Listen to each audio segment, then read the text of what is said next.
मेरे साथ इस वक्त बिहार बीजेपी प्रदेश अध्यक्ष दिलीप जायसवाल जी मौजूद हैं बातचीत करने के लिए। तेजस्वी यादव ने कहा कि जाति के साथ साथ वर्णों की भी गणना जरूरी है, निर्धारित होना चाहिए। ये ऐसा है कि जो विपक्ष के नेता हैं, पहला तो 65 साल कांग्रेस ने शासन किया इस देश पर, उसके बाद लालू जी ने 15 वर्षों से ज़्यादा तक शासन किया। उनको जातीय गणना नज़र नहीं आता था, कभी भी नहीं। और आज जब एनडीए के शासन काल में जातीय गणना हुआ और हम लोगों ने जातीय गणना को बिहार सरकार ने पूरे बिहार के अंदर एक निर्धारित समय में कराने का काम किया। आज उनको जातीय गणना याद आ रहा है, लेकिन जब इस देश के प्रधानमंत्री श्री नरेंद्र मोदी जी ने घोषणा कर दिया कि सेंसस के साथ हम जातीय गणना कराएंगे, अब उनको ख्याल आ रहा है कि इसके अंदर फिर क्या नुस्खा निकाला जाए। उनको पता नहीं है कि जो चीज़ वो मांग कर रहे हैं वो सारे चीज़ उसके अंदर इम्प्लांट किए हुए हैं। और जब जातीय गणना शुरू होगा तब उनको पता चलेगा कि उसमें वर्ण ही नहीं, वर्ण के बाद हम उसके आगे तक भी उस जातीय गणना में चीज़ों को ला रहे हैं। तो इसलिए जो है अभी इनके समझ से बाहर है ये जातीय गणना और सेंसस। पहले तो ये सेंसस और जातीय गणना दोनों को एक ही चीज़ समझते थे, लेकिन दोनों के डिफरेंस को जब इनको पता चला तब अब जातीय गणना पर आ रहे हैं। प्रधानमंत्री नरेंद्र मोदी जी ने बहुत बड़ा स्टेप लिया है कि पूरे देश के अंदर जातीय गणना होगा और जातीय गणना में सभी चीज़ों को इनपुट दिया जाएगा। साथ साथ आरजेडी ये भी कह रही है कि हमारी सरकार आई तो हम 100% डोमिसाइल नीति लागू करेंगे।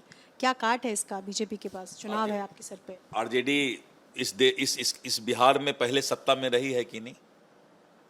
मेरा एक सवाल है उन लोगों से, विपक्ष से एक सवाल है कि राष्ट्रीय जनता दल क्या पहले बिहार में सत्ता में रही है या नहीं? अगर राष्ट्रीय जनता दल सत्ता में रही है तो फिर ये दोहरा चरित्र क्यों नहीं उन्होंने डोमिसाइल नीति लागू किया? इतने वर्षों तक, लंबा समय तक राष्ट्रीय जनता दल ने बिहार में शासन किया, तो उस समय उनको डोमिसाइल नीति याद नहीं आ रहा था। बीच बीच में जब नाव पर चढ़े वो सत्ता में, उस समय भी डोमिसाइल नीति याद नहीं आया। जो भी काम है इस बिहार के अंदर वो नीतीश कुमार जी की सरकार ही करेगी। ये लोग सत्ता के लिए बेचैन हैं और सत्ता के बेचैनी के लिए कभी माए बहन बोलेंगे, कभी डोमिसाइल बोलेंगे, कभी अपराध बोलेंगे, कभी आरक्षण बोलेंगे, विकास नहीं बोलेंगे। सत्ता में लोग सरकार में किस चीज के लिए आता है? बिहार विकास करे, बिहार के लोगों के हालात सुधरे, इन पर चर्चा नहीं करेंगे। कभी विकास पर मैंने चुनौती दिया है, आज 2 महीना हो गया मेरा चुनौती दिए हुए कि चुनौती स्वीकार करो विपक्ष, आओ विकास पर बहस करो। विकास पर बहस नहीं करेंगे और डोमिसाइल पर बहस करेंगे। डोमिसाइल मैं पूछना चाहता हूं विपक्ष के नेताओं से कि आरजेडी में राजनीतिक दल के अंदर डोमिसाइल क्यों नहीं है? बिहारी से वोट लेंगे और राज्यसभा सदस्य बनाना होगा तो हरियाणा से संजय यादव को लाएंगे, प्रेम गुप्ता को लाएंगे। तो अपने जिस पार्टी के अंदर, राजनीतिक दल के अंदर डोमिसाइल नहीं है, बहु भी लाएंगे तो बिहार के बाहर का लाएंगे। विपक्ष के नेता अगर डोमिसाइल करना चाहते हैं तो बिहार में तो यादव में बहुत लड़कियां थी, लेकिन बिहारी लड़की तो नहीं लाए वो।